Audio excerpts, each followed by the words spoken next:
નમસ્કાર. YouTube channel teaching with તુષારમાં આપનું હાર્દિક સ્વાગત છે. આજે આપણે સામાજિક વિજ્ઞાન ધોરણ 9ના પાઠ્યપુસ્તકના ઇતિહાસના પાઠોના પ્રશ્નોના જવાબની ચર્ચા કરવાના છીએ. તે પહેલાં જો તમે અમારી ચેનલની અંદર નવા હોય તો હમણાં જ અમારી ચેનલને સબસ્ક્રાઈબ કરો અને બેલ આઇકોન દબાવો, જેથી આવનાર તમામ વિડીયોની નોટિફિકેશન સૌથી પહેલાં તમને મળી જાય. ચાલો તો અભ્યાસ કરીએ. ધોરણ 9ના પાઠ્યપુસ્તક GCRT આધારિત ઇતિહાસના પાઠોના પ્રશ્નો અને તેના જવાબોની. જોઈએ ત્યારે પ્રશ્ન નંબર 1ની અંદર વાત કરીએ.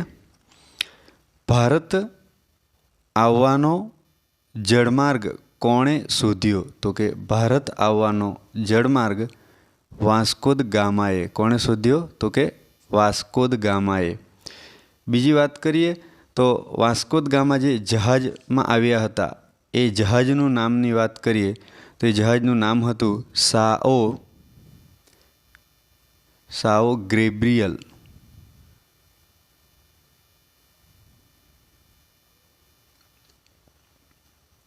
આગળ વાત કરીએ. ભારતમાં જાહેર બાંધકામ ખાતાની સ્થાપના કોના સમયમાં થઈ? ભારતમાં જાહેર બાંધકામ ખાતાની સ્થાપના કોના સમયમાં થઈ? તો એ જવાબ આવશે ડેલહાઉસીના સમયની અંદર. કોના? તો કે ડેલહાઉસીના સમયની અંદર.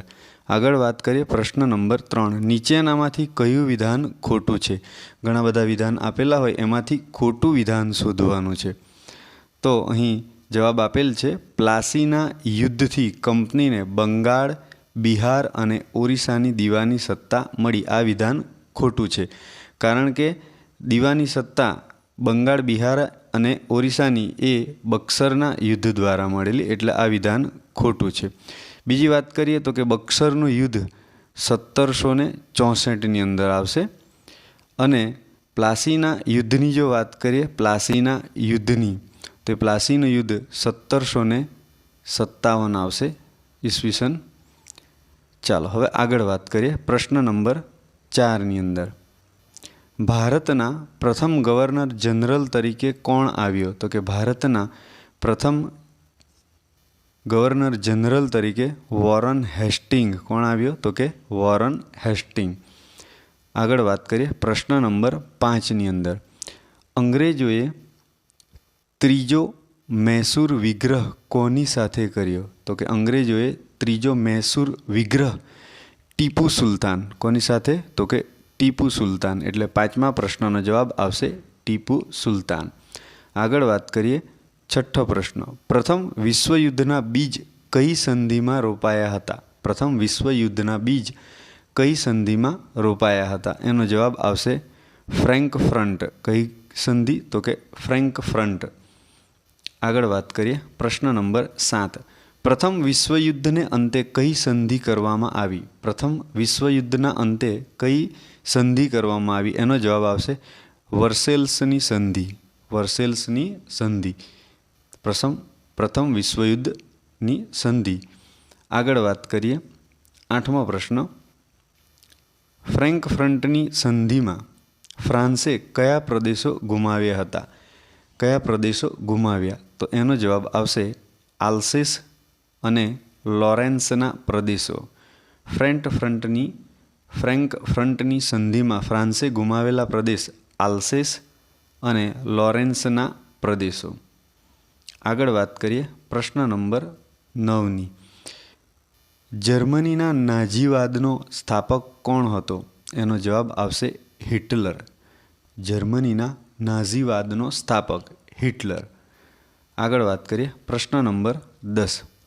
વિશ્વના માનવીઓનું સ્વાસ્થ્ય સુધારણાનું કાર્ય કોણ કરે છે? એનો જવાબ આવશે WHO. ફૂલ ફોર્મની વાત કરીએ તો વર્લ્ડ હેલ્થ ઓર્ગેનાઇઝેશન. આગળ વાત કરીએ પ્રશ્ન નંબર 11ની અંદર. નીચેનામાંથી સાચું વિધાન શોધીને લખો. તો મુસોલિનીએ ઇટાલીમાં ફાંસીવાદની સ્થાપના કરી. આ વિધાન સાચું વિધાન છે. આગળ વાત કરીએ પ્રશ્ન નંબર 12.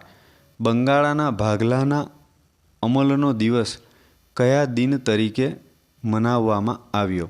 બંગાળાના ભાગલાના અમલનો દિવસ કયા દિન તરીકે મનાવવામાં આવ્યો? જવાબ આવશે રાષ્ટ્રીય શોક દિન. શું આવશે? રાષ્ટ્રીય શોક દિન. બીજી વાત કરીએ તો બંગાળાના જે ભાગલાની વાત કરીએ તો એના માટે યાદ રાખીશું આપણે લોર્ડ કર્ઝન. શું યાદ રાખીશું? લોર્ડ કર્ઝન, બંગાળાના ભાગલા પાડેલ. બીજી વાત કરીએ તો બંગાળાના ભાગલા એ 16 ઓક્ટોબર 1905 અને એ ભાગલા રદ થયા એ 1911ની અંદર. આગળ વાત કરીએ પ્રશ્ન નંબર 13ની અંદર, ગુજરાતમાં સશસ્ત્ર ક્રાંતિની સૌપ્રથમ ભૂમિકા કોણે તૈયાર કરી હતી? જવાબ આવશે અરવિંદ ઘોષ. શું જવાબ આવશે? અરવિંદ ઘોષ. આગળ જોઈએ પ્રશ્ન નંબર 14ની અંદર, પરદેશની ભૂમિ પર હિન્દનો સૂચિત રાષ્ટ્રધ્વજ સૌપ્રથમ કોણે ફરકાવ્યો? પરદેશની ભૂમિ પર હિન્દનો સૂચિત રાષ્ટ્રધ્વજ સૌપ્રથમ મેડમ ભીખાઈજી કામા એમણે ફરકાવ્યો. આગળ વાત કરીએ પ્રશ્ન નંબર 15ની અંદર, સાયમન કમિશન કેટલા સભ્યોનું બનેલું હતું? સાયમન કમિશન કેટલા સભ્યોનું બનેલું હતું? જવાબ આવશે 7 સભ્યોનું. કેટલા સભ્યોનું? 7 સભ્યોનું. મિત્રો બીજી એક વાત કરીએ તો કે Simon go back, Simon commission ઉપરથી આપણે યાદ રાખીએ કે ભાઈ Simon go back, Simon go બેકનો નારો, એ નારો આપ્યો હોય તો એમનું નામ છે યુસુફ મેહર અલી. શું આવશે? યુસુફ મેહર અલી. સાયમન ગો બેકનો નારો આપનાર યુસુફ મેહર અલી. આગળ વાત કરીએ પ્રશ્ન નંબર 16ની અંદર, દાંડીકૂચ ક્યારે કરવામાં આવી? તો કે દાંડીકૂચ 12 માર્ચ 1930. દાંડીકૂચ 12 માર્ચ 1930. હવે અહીંથી શરૂઆત અને 6 એપ્રિલ 1930. 6 એપ્રિલ 1930. આમ એ જે સફર હતો એ સફર કેટલા દિવસનો હતો? તો કે 24 દિવસનો સફર હતો. દાંડીકૂચ એટલે કે દાંડી યાત્રાની વાત કરીએ અને એના જો સભ્યોની વાત કરીએ તો કુલ સભ્યો 81 હતા. આગળ વાત કરીએ પ્રશ્ન નંબર 17ની અંદર, કયો વ્યક્તિ દાંડીકૂચને મહાભિનિષ્ક્રમણ સાથે સરખાવે છે? એનો જવાબ આવશે મહાદેવભાઈ દેસાઈ. પ્રશ્ન નંબર 17નો જવાબ આવશે મહાદેવભાઈ દેસાઈ. આગળ વાત કરીએ 18મો પ્રશ્ન, ડોમિનિયન સ્ટેટ્સ એટલે શું? એનો જવાબ આવશે સંસ્થાકીય સ્વરાજ્ય. નેક્સ્ટ પ્રશ્ન 19, મોન્ટેફર્ડના સુધારાની જરૂરિયાત માટે કેટલા વર્ષે કમિશન નીમવું તેવી જોગવાઈ હતી? કમિશન નીમવા માટેની જોગવાઈ કેટલા વર્ષની હતી? તો એ હતો 10 વર્ષ. કેટલા વર્ષ? 10 વર્ષ. આગળ વાત કરીએ, સાયમન કમિશનનો વિરોધ કરતા લાઠીચાર્જથી કોનું મૃત્યુ થયું હતું? જવાબ આવશે લાલા લજપતરાય. શું જવાબ આવશે? લાલા લજપતરાયનું લાઠીચાર્જથી મૃત્યુ થયું હતું. આગળ જોઈએ પ્રશ્ન નંબર 21, નેતાજીનું હુલામણું નામ કોને મળ્યું હતું? નેતાજીનું હુલામણું નામ સુભાષચંદ્ર બોઝને મળ્યું હતું. કોને મળ્યું હતું? સુભાષચંદ્ર બોઝ. નેક્સ્ટ પ્રશ્ન 22મો, હિન્દુસ્તાનના વિભાજન સમયે ભારતમાં કયા અંગ્રેજ ગવર્નર જનરલ હતા? હિન્દુસ્તાનના વિભાજન સમયે ભારતમાં કયા અંગ્રેજ ગવર્નર જનરલ હતા? જવાબ આવશે માઉન્ટ બેટન. શું જવાબ આવશે? Mountbatten. આગળનો પ્રશ્ન 23, સંયુક્ત રાષ્ટ્રોના ખતપત્રનો આરંભ શેનાથી થાય છે? સંયુક્ત રાષ્ટ્રોના ખતપત્રનો આરંભ આમુખથી થાય છે. શાનાથી થાય છે? આમુખથી. આગળ વાત કરીએ પ્રશ્ન નંબર 24, ઘણા વિદ્વાનો કઈ ઘટનાને ઠંડા યુદ્ધની શરૂઆત માને છે? વિદ્વાનો કઈ ઘટનાને ઠંડા યુદ્ધની શરૂઆત માને છે? તો એનો જવાબ આવશે બર્લિનની નાકાબંધી. શું જવાબ આવશે? બર્લિનની નાકાબંધી. આગળ જોઈએ પ્રશ્ન નંબર 25. સોવિયત યુનિયનના નેતૃત્વ હેઠળના દેશો કઈ વિચારધારામાં માનતા હતા? સોવિયત યુનિયનના નેતૃત્વ હેઠળના દેશો કઈ વિચારધારામાં માનતા હતા? એનો જવાબ આવશે સામ્યવાદી. કઈ વિચારધારા? સામ્યવાદી. આગળ વાત કરીએ પ્રશ્ન નંબર 26. ભારતમાં બિનજોડાણની વિદેશ નીતિના પ્રવર્તક કોણ હતા? પંડિત જવાહરલાલ નહેરુ. જવાબ આવશે પંડિત જવાહરલાલ નહેરુ. આગળ વાત કરીએ પ્રશ્ન નંબર 27. આંતરરાષ્ટ્રીય રાજકારણમાં કઈ નીતિએ મહત્ત્વનો ભાગ ભજવ્યો છે? એ નીતિનો જવાબ આવશે બિનજોડાણવાદની નીતિ. શું જવાબ આવશે? બિનજોડાણવાદની નીતિએ.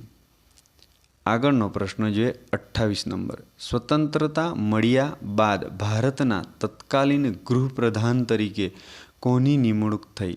સ્વતંત્રતા મળી ત્યારબાદ ભારતના તત્કાલીન ગૃહપ્રધાન તરીકે કોની નિમણૂક થઈ હતી? એનો જવાબ આવશે સરદાર વલ્લભભાઈ પટેલ. શું જવાબ આવશે? સરદાર વલ્લભભાઈ પટેલ. આગળ વાત કરીએ પ્રશ્ન નંબર 29. ઈસવીસન 2014માં આંધ્રપ્રદેશમાંથી કયું રાજ્ય અલગ પડ્યું? એનો જવાબ આવશે તેલંગાણા. 2014માં આંધ્રપ્રદેશથી રાજ્ય અલગ પડેલું એ તેલંગાણા. આગળ વાત કરીએ પ્રશ્ન નંબર 30ની અંદર. ઝારખંડ રાજ્ય કયા રાજ્યમાંથી અલગ થયું? એનો જવાબ આવશે બિહાર. તો કે ઝારખંડ રાજ્ય કયા રાજ્યથી અલગ થયું હતું? તો કે બિહારથી. નેક્સ્ટ પ્રશ્ન 31. નીચેનામાંથી કયા બે રાજ્યો સેવન સિસ્ટર્સમાંના રાજ્યો નથી? સેવન સિસ્ટર્સમાંના રાજ્યો નથી. તો એનો જવાબ આવશે ઉત્તરાખંડ, ઝારખંડ. આગળ વાત કરીએ હવે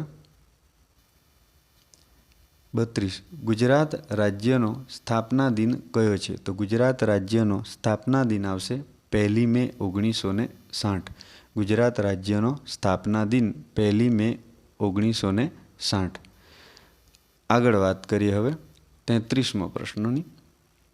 ભારત સ્વતંત્ર બન્યા પછી સામાજિક અને આર્થિક વિકાસ માટે કયા પંચની રચના કરી? ભારત સ્વતંત્ર થયા પછી સામાજિક આર્થિક વિકાસ માટે કયા પંચની રચના કરી? તો એનો જવાબ આવશે આયોજન પંચની. શાનો? તો કે આયોજન પંચની. નેક્સ્ટ પ્રશ્ન 34મો. ભારત આઝાદ થયું ત્યારે કાશ્મીરના રાજા કોણ હતા? ભારતને આઝાદ થયું ત્યારે કાશ્મીરના રાજા હતા હરિસિંહ. શું નામ આવશે? હરિસિંહ. એટલે 34 પ્રશ્નોનો જવાબ આવશે હરિસિંહ. આગળ વાત કરીએ 35મો અને છેલ્લો પ્રશ્ન. અસમમાં કઈ જાતિના લોકો પોતાના અલગ પ્રદેશ માટે ઉગ્ર આંદોલન ચલાવી રહ્યા છે? એ જાતિનું નામ બોડો જાતિના લોકો. કયા? તો કે બોડો જાતિના લોકો. તો આ પ્રમાણે આજે આપણે ધોરણ 9ના પાઠ્યપુસ્તક જીસીઆરટી આધારિત સામાજિક વિજ્ઞાનના ઇતિહાસના પ્રશ્નોની અને તેના જવાબોની ચર્ચા કરી. તો આવી જ માહિતી મેળવવા માટે અમારી સાથે જોડાયેલા રહો. જો તમને આ વિડીયો ગમ્યો હોય તો અમારી ચેનલને સબસ્ક્રાઈબ કરો, વિડીયોને લાઈક કરો, મિત્રોને શેર કરો. નવા વિડીયોમાં ફરી મળીશું. ત્યાં સુધી જય હિન્દ, વંદે માતરમ, ભારત માતા કી જય.